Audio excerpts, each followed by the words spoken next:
চ্যানেলে সবাইকে স্বাগত।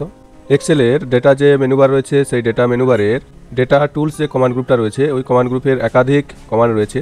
তার মধ্যে প্রথম যে কমান্ডটা রয়েছে টেক্সট টু কলাম, এই টেক্সট টু কলামের কাজ আমরা এই ভিডিওতে জানব।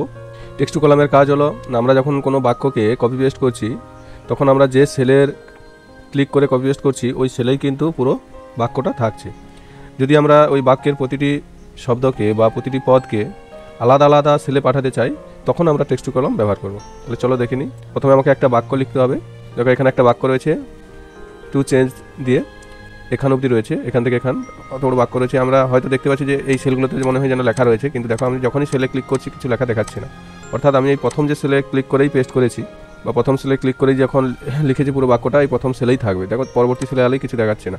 তাহলে আমি চাইছি কি না এই সেলের যে টেক্সটটা লেখা রয়েছে সেই টেক্সটের প্রতিটি শব্দ আলাদা আলাদা সেলে চলে যাক। আর এটা আমরা করতে পারবো একমাত্র টেক্সট টু কলামের সাহায্যে। তাহলে প্রথমে ওই সেলটাকে সিলেক্ট করব, তারপর টেক্সট টু কলাম যে অপশানটা রয়েছে ডেটা টুলসে সেখানে ক্লিক করব। ক্লিক করার পর দেখবে এরকম একটা অপশান চলে আসবে। তারপরে কিছু করতে হবে না, এখানে যেমন রয়েছে ফিক্সড হোয়াইট ওটাই থাকবে। একবারে নিচে চলে আসবে, নিচে যে চারটা অপশান রয়েছে যে নেক্সট অপশানটা রয়েছে নেক্সট অপশানে ক্লিক করবে। দেখো এখানে রয়েছে। এবার তুমি চাইলে নিজের মতো করে পরিবর্তন করতে পারো, এখানে দেখতেই পাচ্ছ।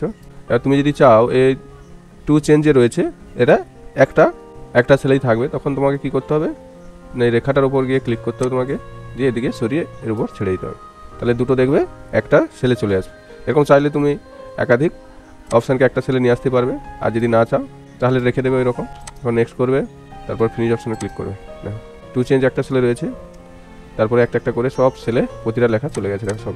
এবার তুমি যদি চাও প্রতিটা কলামকে সিলেক্ট করে যতটা লেখা রয়েছে সিলেক্ট করার পর এখানে একবার ডবল ক্লিক করে দেবে। তাহলে যতটা সেলে প্রতিটা সেলের যে লেখাগুলো রয়েছে বা যে শব্দগুলো রয়েছে ওগুলো যতটা জায়গা নেওয়ার নিয়ে নেবে। দেখো ডবল ক্লিক করলে সব যতটা জায়গা নেওয়া নিয়ে নিয়েছে এবং অনেকটা ছোটো হয়ে গেছে। প্রতিটা শব্দ যে যতটা জায়গা নেওয়া ততটা কিন্তু নিয়ে নিয়েছিলাম। এক্সেলের বেসিক যে ভিডিওটা বানানো রয়েছে এই শর্টকাটগুলো তোমাদের দেখানো রয়েছে, তোমরা যদি দেখে না থাকো অবশ্যই দেখে নাও।